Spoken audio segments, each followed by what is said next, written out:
Loving thy neighbour is easier said than done. Yes, they nearly got me arrested. It's completely taken over my life. Really? I'm being intimidated by my neighbours. Give me my dog! You bitch! I'm calling the police right now. When the garden fence marks enemy lines, Have you got your recorder on? Yeah, I have. your home life can turn into a living hell. What do you mean, have you? What the hell's about with you?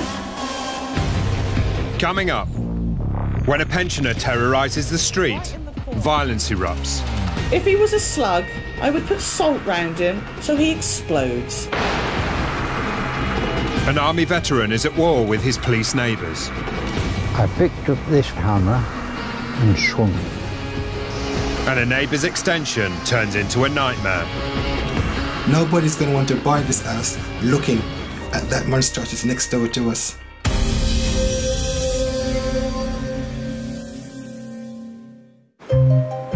Many people dream of retiring to the suburbs for peace and quiet.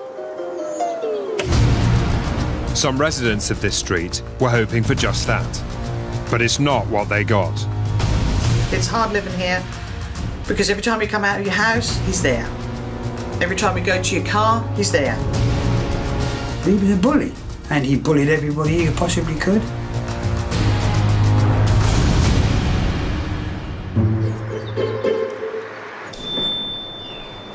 Retired TV engineer Roger Coleman and his wife Barbara moved into this quiet Suffolk village in 2006.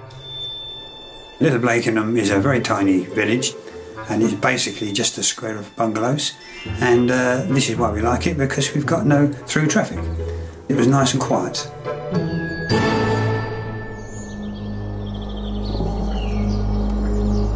But little did they know, the village was in the middle of a conflict that had been raging for years. And at the centre of it all was 71-year-old Michael Keane, who'd lived there for 25 years. The previous owners came back to see us and said, you know, how are you doing, how are you settling down? And we said, fine. And then he actually warned me, whatever you do, don't have anything to do with Mr. Keane, it's trouble. Other neighbours began to tell us that over the years he had been antisocial to other neighbours in our small community. So from that on, we were very wary of him. For 15 years, Jane Hervey and her family had lived 3 doors down from Michael Keane. She claims to have had trouble with him since day one. He sees us coming and then comes out and shouts abuse over the fence at us. And the language that come out is disgusting. And according to Jane, it's not just the verbal abuse that she and her neighbours have to put up with. Mr. Keane has a leaf blower. He uses it all the time. It's pathetic. There was no leaves on the floor. And he would have it on for an hour sometimes, just to annoy us neighbours. Any little thing he can do to wind anybody up, he does it. It became clear that Roger and Barbara's dream home was on a street with a very real problem. Sick of the verbal abuse Jane said she was getting from Michael Keane, she came over to visit. She'd been logging Mr. Keane's actions for years in a bid to get the police to take her claims seriously. Jane came and saw me that she'd been advised by the police that the diary that she'd filled up with all the abuse wasn't really sufficient, that you needed either a video or audio evidence so they could do, that's the only way they could do anything. So I put a camera, which is this camera here, in our windowsill, and just to see whether he was going to continue to shout this abuse. Roger had the perfect view of the front of Michael Keane's house. All he had to do was hit record. So I was sitting in the chair over here, watching England play Australia in the cricket. Roger had set the video camera running in his window, which caught the attention of Michael Keane. But little did he know, Michael had walked out of his property, down his driveway, and was heading towards his house. And suddenly, in front of this window here, I saw a face looking through the window, and then a camera taking a picture of this camera. And straight away I recognised it as Mr. Keane. and slowly he walked back towards his property. And I went out after him to see what he was up to. Roger wasn't the only resident to spot Mr. Keane. I was sitting here watching TV, then all of a sudden I saw Roger walk down his driveway and started walking towards Mr. Keane. I thought to myself, I can't let him go out on his own.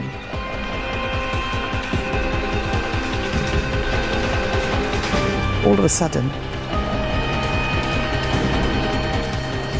Mr. Keane started walking towards the road. I walked towards him, so did Jane. And as we all walked towards him, he went backwards as fast as he could. Jane got there first. I walked towards him, he came towards me. And then he says, egg me on to come to his driveway. Come on in front of my driveway. I followed him on his driveway and I was telling him, just leave us alone. What is your problem? Just leave us alone. But what happened next wasn't what anyone could have imagined.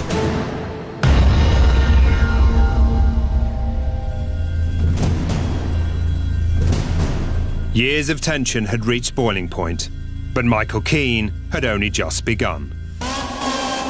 Coming up, a pensioner wages war. Their behaviour is completely out of order. And a home is on shaky ground.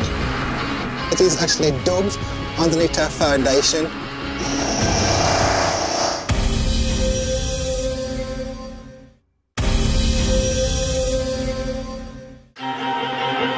Roger Coleman and his wife Barbara had moved to Suffolk for a quiet life. But when his neighbour Jane asked him to set up a camera pointing at his neighbour Michael Keane's house, trouble had erupted.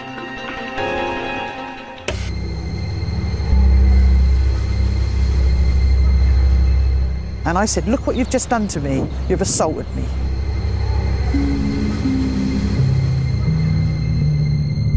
And she's still saying, when are you going to stop all this abuse? Bang, get off my property, hit her again.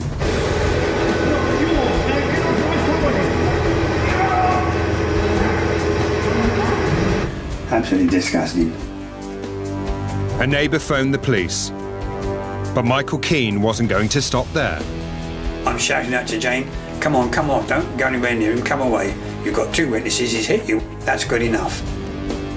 Then his wife came out, telling me to get off her property. Bang, hit her again. How she managed to stay on her feet, I don't know. To hit a woman like that was absolutely disgusting. When the police arrived, Michael Keane was arrested and interviewed under caution. But the chaos of that summer afternoon had rocked the small community. Afterwards, I'm thinking, oh my God, what had just happened? I can't believe he'd just done this to me. Barbara was quite concerned for herself and for Jane. How could you do that to that lady? How could you?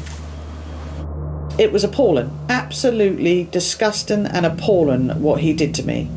So we think, right, okay, I'm going to get this guy. He's got to be punished for this. Michael Keane appeared in court 7 weeks later with 1 charge of assault. He pleaded guilty. But the outcome wasn't quite what the neighbours had hoped for. He was sent home with no restrictions. To assault a woman like that, he should have been put inside and done some time in prison. For Jane and all the other neighbours here, that was soul destroying. He didn't get nothing for my assault, and I didn't get no justice. That hurt so much that I come away from there and thinking, I don't think he knows what he's just done, or he don't care what he's just done, and he got away with it. Michael Keane was given an absolute discharge, which is simply a formal record that he had committed a criminal offence. Without any restrictions or orders to stay away from his neighbours, Roger became increasingly intent on watching Mr. Keane 24/7. I had installed on the front of our house 4 cameras, so you can see what's going on outside our property. With his cameras up and rolling, Michael Keane and the street outside were under constant surveillance. whenever Mr. Keane reverses his car out, he reverses all the way down to here. There's no need for him to come down as far as he does. He looks through our window, looks through Jane's window, laughs, looks, thinks it's great fun, and drives off. Day after day we have this with him. Jane and Roger were convinced Michael was out to antagonise and harass them. They claim they have called the police out on multiple occasions, but they felt nothing was being done. He would come out with a dog chain wrapped round his hand, twirling it around as if to say, you know, get out, I'm gonna get you with my dog chain. From the fence I heard, you're a pathetic excuse for a human being.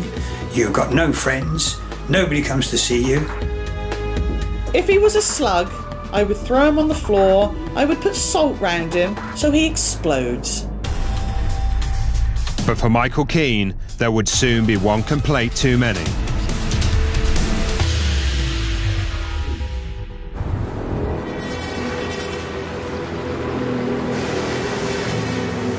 In Whitby, 84-year-old Army veteran Philip Taylor is not going to be walked over by anyone.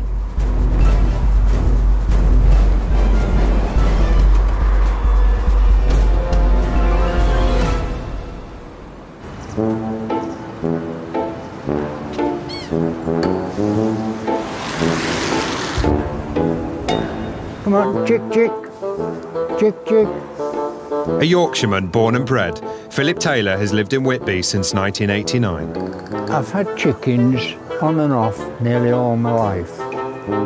And this former soldier has had a lifelong passion for the outdoors. From gardening to shooting, whatever else. Fishing, the same as any normal Yorkshireman would do. I don't get an egg every day, but fortunately there is one today. Breakfast is secure.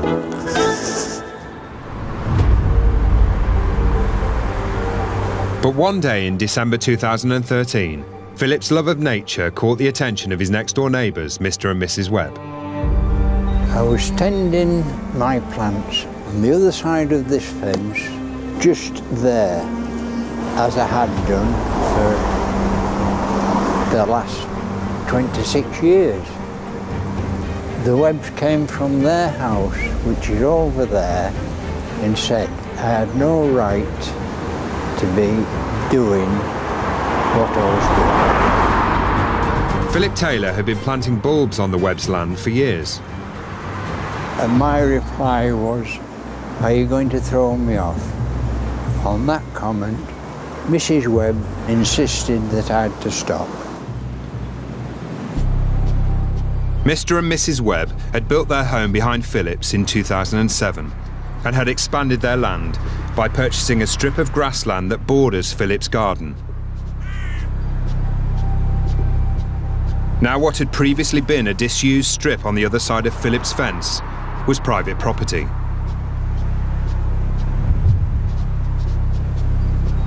Why they should take a fence at me trying to brighten it up, I can't understand.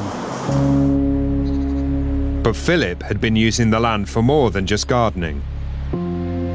When he moved here with his wife in 1989, they liked to be able to use it to get their caravan in and out of their back garden. This is my caravan. Had a lot of fun out of it, up into Scotland, round Whitby locally.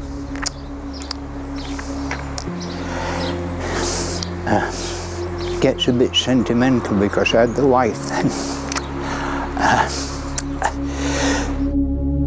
Philip's wife passed away in 1992.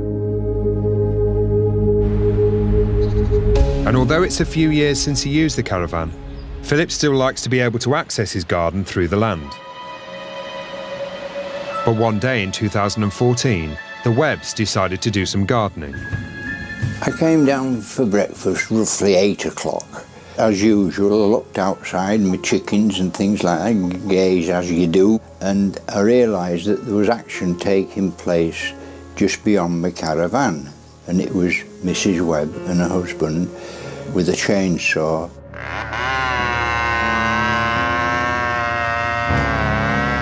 I walked to this position, which is the entrance to my land, and Mr. and Mrs. Webb were cutting down the branches of that tree. Although the tree was rooted in Philip's garden, Mr. and Mrs. Webb were in fact only sawing off branches that were hanging over the fence into their land, something they are entitled to do. But when they were finished, Philip had a problem. I had to remove them because they were my branches, belonged to me, and it was my responsibility to do. Tree cutting should, by law, be returned to their owner, but Philip wasn't happy. The bag was placed here, filled to the top. There's no way could I lift that. Two young men couldn't lift that. For Philip, this was a declaration of war, but he was determined to fight his corner, and what he did next would have serious consequences. They came to me and told me that I was under arrest.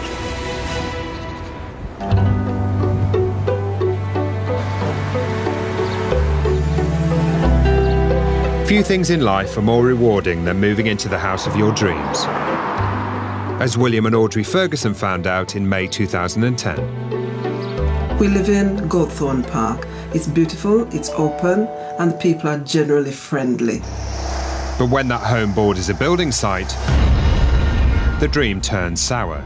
I says, look, you've took away our rights, you just squashed all our dreams. He just turned around to me and says, and just walked off. It's not what the Fergusons had in mind when they started a life in their new house together in 2004. Audrey's partner I've been looking for a long while. You know, one day I put the question to her, she keeps saying no, and no, no. And finally one day she says, okay, let's get married. They had lived near Wolverhampton, but when their daughter Autumn came along in 2006 and they needed a family home to grow into, they didn't want to move far. When I came through that door and I saw the garden, I said, wow, I've got some grass, and I ran up and down, all the way until night came, and when I was tired and just went to bed. This is perfect for her. Finally, she's got some grass. She can actually go outside. Living next door to them was Pavita Kara and his family. In the beginning, the relationship was good. It was friendly, it was neighbourly. Soon, Mr. Kara asked his new neighbours for a favour, and they were more than happy to help. Mr. Kara approached us about doing some maintenance on his house and asked us if we could remove 2 of our fence panels, and we was telling him okay. But what the Fergusons didn't know was that it wasn't just maintenance Mr. Kara had plans for. I was standing in my garden, Mr. Kara came out and approached me and told me that he was doing an extension. I did not believe him at first because we had no paperwork from the council. The council confirmed that their new neighbour Mr. Kara, having been refused planning permission 4 times in 5 months, had now been granted it with revisions to the plans. Me and the wife felt really angry because we came here to settle down for peace and quiet, and then this extension was going to disturb our peace and quiet. The Fergusons weren't the only neighbours in the street to have a problem with Mr. Kara's plans. Nalini Chudasama lives on the other side of Mr. Kara. 4 years ago, my neighbour decided he was going to build a shed at the end of his garden. I thought, that's fine, you know, it's not going to take him long, and I wanted to be a good neighbour. And since then, 4 years on, it's grown into this. It's horrible. It's just, it makes me feel sick to come here and look at that. Meanwhile, Mr. Kara's 2-storey extension had begun. We came out one day, we didn't realise that the extension had actually started. What he did, he pulled out all the fence posts and tossed it over on our side, and that was really, really concerning. We were both angry, but my husband, like I said, took it far worse. And it wouldn't be long before William had an opportunity to tell Mr. Cara how he felt. One day I was tidying up the front garden and Pav was in the garden and says, look, you've broken all the fence away and going, it's all damaged, it's broken, what are you going to do about it? And he sticks his head up towards my face and says, I know. My emotion actually was to jump over the fence and grab hold of him, but I had to restrain myself. We asked Pavita Cara for his version of events, and he told us that he replaced the broken fence panels and that the posts had simply fallen in the bad weather. But William and Audrey weren't happy, and as Pavita began preparing the groundwork for the big build, they became increasingly concerned. It's actually dug underneath our foundation. You could see the brick, and then you could see where it's digging under it. I couldn't believe when my husband was telling me. I felt very angry when I saw the damage that is done to our foundation. I panicked because I do not know if it's going to weaken the structure of our property. The Fergusons took photographs of Mr. Cara's excavations and wrote him a letter explaining their concerns, but he didn't reply. And when they commissioned a structural engineer's report, it stated that although Mr. Cara's foundations creeped 20 centimetres under the boundary line into their property, no damage had occurred. You don't expect that anybody will want to dig into your castle. Digging under our foundation is not on, and we do not accept it. Although the foundations are 1 metre deep and no structural damage had been done, the Fergusons were adamant that Pavita Cara should pay and started proceedings to sue him for damages. The Fergusons' dreams of a happy family home were looking increasingly doubtful. Now the gap between our property and his is like inches. Coming up, pensioner Michael Keane is at it again. He was kicking his legs out, kicked one of the officers. And police intervene. They insisted that they took my shotguns.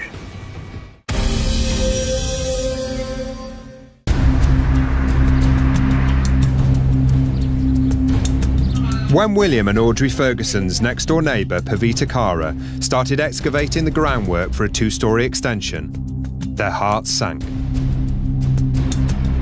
But it wasn't just what was going on underground that they were unhappy about.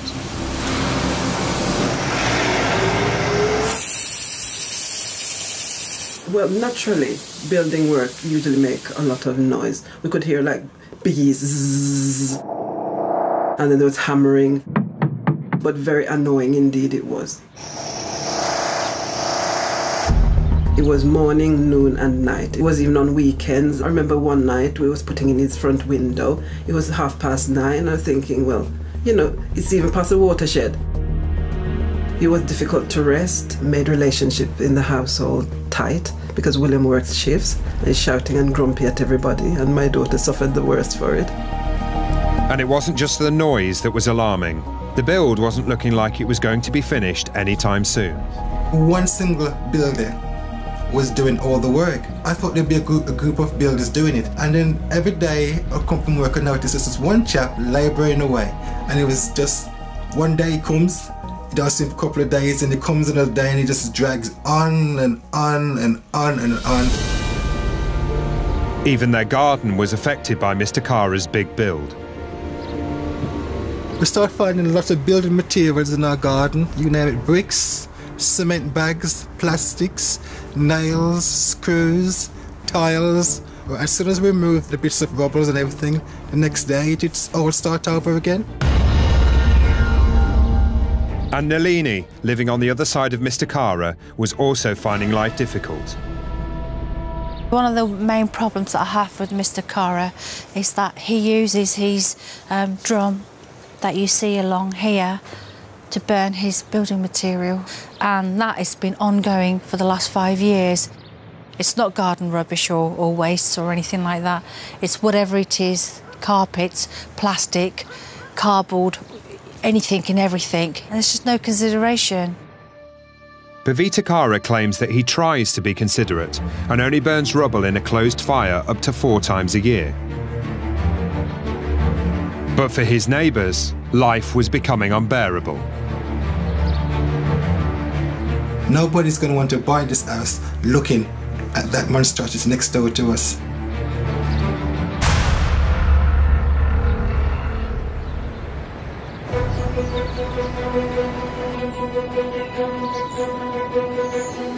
After a fight involving half the street, Roger Coleman had his neighbour, Mr. Keane, and the street outside his home under surveillance. After Jane's assault, I wasn't happy for the security of myself and my wife. Roger's new cameras were now rolling 24/7. I came out to sweep the drive as there was quite a few leaves around, and I suddenly heard this car behind me backed all the way down the road across the drive. And I thought, what? Oh, here he comes again. He stopped level with our drive, right across the drive. I said, oh, this is it. And I went out with the brom in my hand and looked at him as he drove off.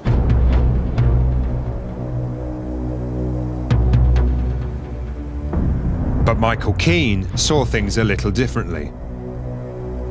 A few hours later, I get a phone call from the police to say I chased him down the road with a broom. Absolute total lie. Mr. Keane declined to take part in this film, but he told us that this was just one example of the harassment he has been made the victim of at the hands of Roger Coleman. Roger told us that after this incident, the police looked at both his and Mr. Keane's CCTV footage and decided to take no further action. How can a man be like this, do this harassment to everybody? How can he still be getting away with it? It's absolutely disgusting. Fortunately, Roger had compiled enough evidence for the police. And in 2014, Michael Keane pleaded guilty to 3 counts of harassment. He was issued with a 2-year antisocial behaviour order protecting Roger and Jane and their families from any threatening or insulting behaviour. He was also ordered not to use noise-generating equipment outside the bounds of his own property or loiter outside Roger's house. The police have been absolutely fantastic. They've come when there's been an incident, they've taken statements, and they've been very good. The neighbours hoped their troubles would be over. He just wants to wind people up, because that's the sort of person he is. But before long, trouble struck again. On a Monday, we always pick our grandson up from the local school. So about 3:10, I went off in a sports car and collected him. And on my way back, I saw Mr. Keane's silver Range Rover coming towards me.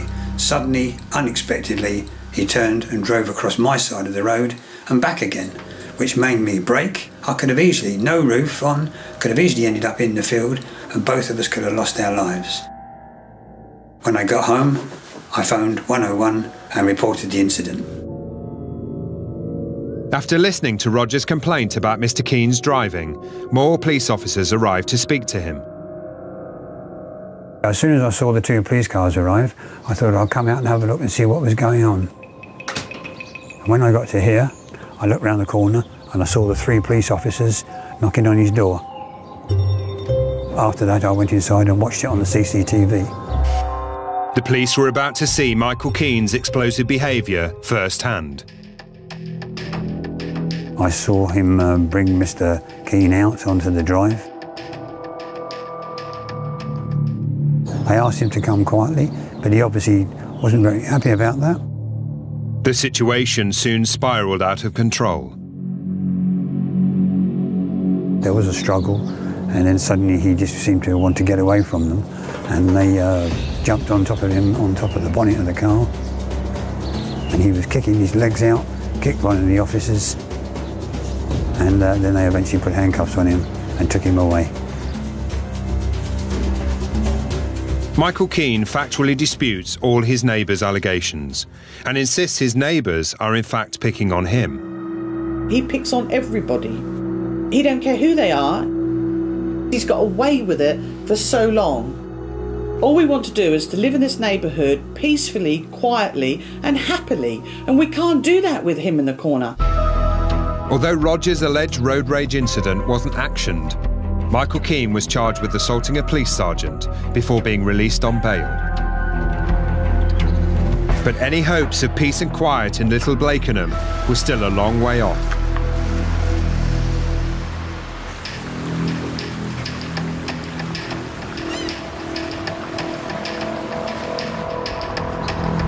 One person who refused to back down was 84-year-old former soldier Philip Taylor.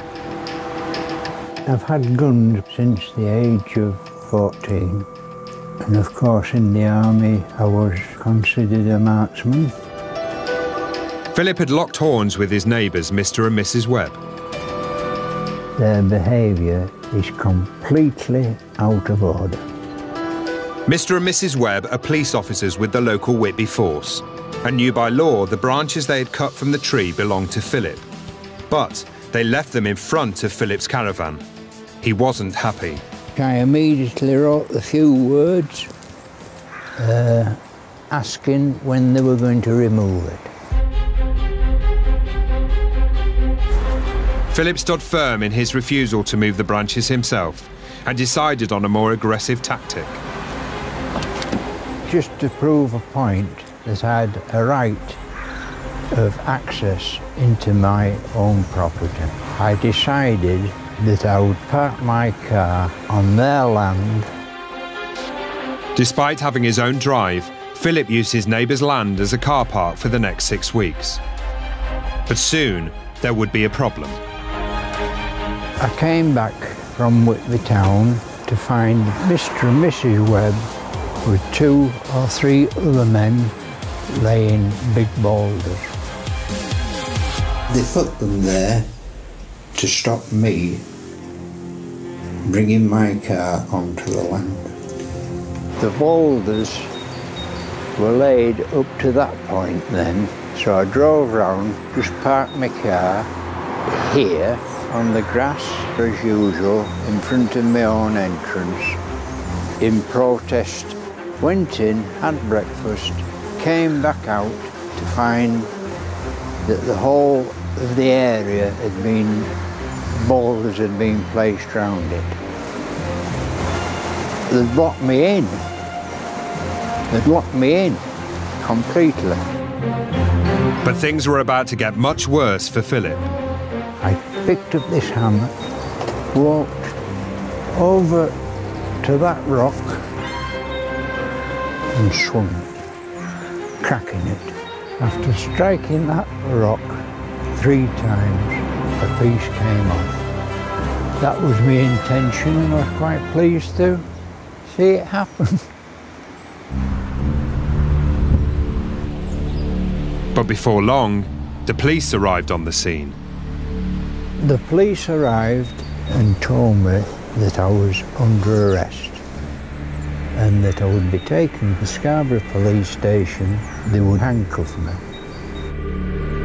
Philip was arrested for criminal damage and driven 20 miles to Scarborough police station for questioning. They introduced me to this cell, which they locked me up in, took my shoes from me, everything else.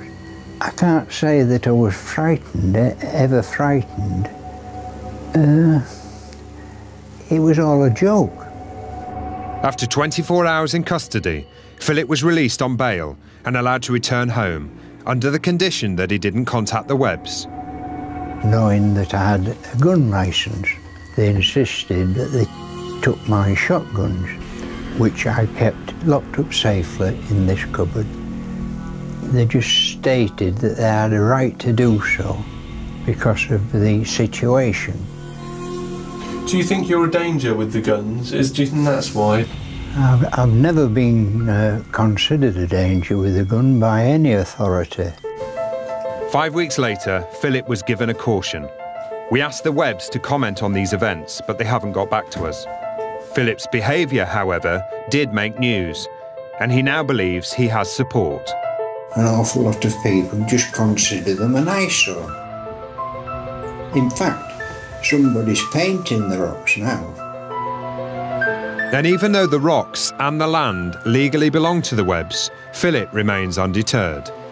I've always used the land, and As far as I'm concerned, it's just open ground with access into the back of my property.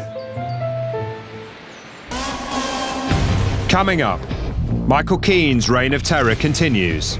But I'm on edge all the time when I'm out there. And there's no way out for the Fergusons.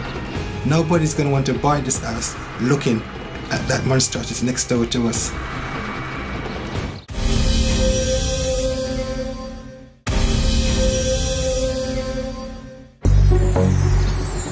In Wolverhampton, the Fergusons' next-door neighbour's house extension was causing them big problems. It was morning, noon and night. It was even on weekends. And then there was hammering. He uses his drum to burn his building material, carpets, plastic, anything and everything. Their neighbour, Pavita Kara, had gained the appropriate permission from the council for his two-storey extension before the Fergusons had moved in. But his neighbours weren't happy about it. I just thought that it was very, very unprofessional. And in fact, it made me fear for our own safety and the safety of our property. Pavita Kara claims that enforcement officers have checked his site and are happy with the build. But after 4 years of building work, things haven't improved for his neighbours. This is what we have to live with every day. This is Mr. Kara's two-storey extension, which he's been allowed to build, unfinished again. It's not nice. It's not a neat work, it's just shabby work. It hasn't been done professionally. And you know, it's untidy. Before I could walk down it, no problem. Now the gap between our property is like, talking inches. We couldn't paint, we couldn't get any scaffoldings in between the gap. There's no way we can get to maintain our property. And that's not all. Actually blocked out. Natural sunlight used to come and used to light up the conservatory. Our kitchen light's going to be on 24 hours a day near enough, because once we turn the light off, it's actually dark in our kitchen. Both of Mr. Kara's neighbours want to sell up and leave, but they claim it's not as easy as that. Nobody's going to want to buy this house looking at that monstrosity next door to us. I decided to put the house up for sale, but the way that the property looked from the outside was putting other buyers off, really. They didn't, you know, they couldn't envisage living next to a building site, basically.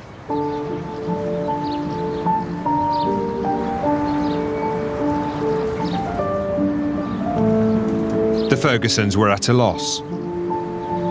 Emotionally, I mean, there was a bit of tension between my husband and I, based on, obviously, the stresses. You can't even come into your own place and say, yes, I can close my door and leave the outside out. But inside, suddenly somebody's digging inside and squirming inwards, and there's no relaxation. The Fergusons' hopes are now resting on suing Pavita Kara in court for damages, which they feel are worth around £25,000. Over the years, we've spent like on 3 surveyors, solicitors' fee, between £6,000 and £7,000. I do know the court case will come to about £20,000, so we're looking at about £27,000. We've got no choice. We're just going to go to the right channels and let the court decide one way or the other, always in the right and always in the wrong. Pavita Kara insists he has done nothing wrong. William and Audrey are hoping to go to court later this year.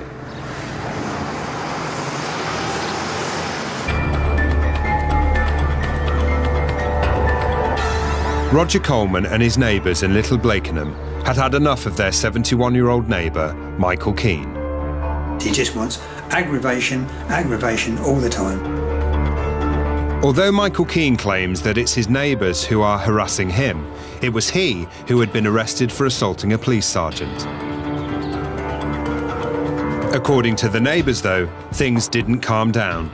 He made comments and sang strange songs at them. It's not nice to listen to, it's pathetic. It's not in tune, it's nothing. He's just standing behind his gate saying, I'm HAPPY, for no reason whatsoever but to provoke us neighbours. He's a stupid, stupid old man. Every time we come home, he's there watching us on his camera. We get out of our car, take shopping to our house. He's constantly there shouting out abuse at us. How can anybody live round here like that? We all pack up and move just because of him? Why should we?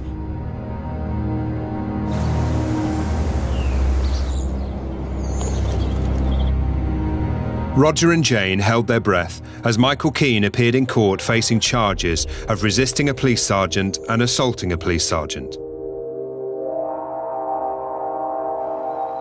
Added to those were charges of harassment towards some of the neighbours.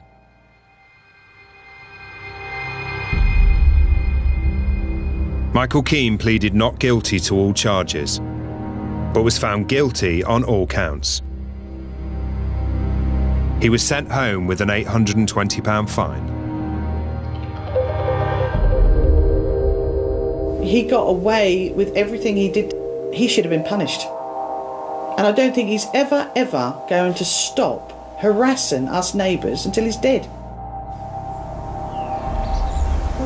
Michael Keane, however, claims that Jane and Roger have lied and that he and his wife have endured nearly 2 years of harassment from them. I'm on edge all the time when I'm out there because I think he's going to come out, he's going to start, and someone's going to do something. And that is exactly what he wants us to do. Barbara's health has deteriorated, not sleeping all that well. It's all part of the problem of having him as a neighbour. He makes life misery for people here, and all we want is a quiet life. We like the little village. No, we're all going to stay. If anybody moves, it will be him, and we're staying here. And that's it as far as I'm concerned. Michael Keane maintains that he and his wife are the victims of their neighbours' harassment. The residents of this quiet street continue to live uncomfortably, side by side. Have you got a nightmare neighbour story? Get in touch at channel5.com/nightmare neighbour.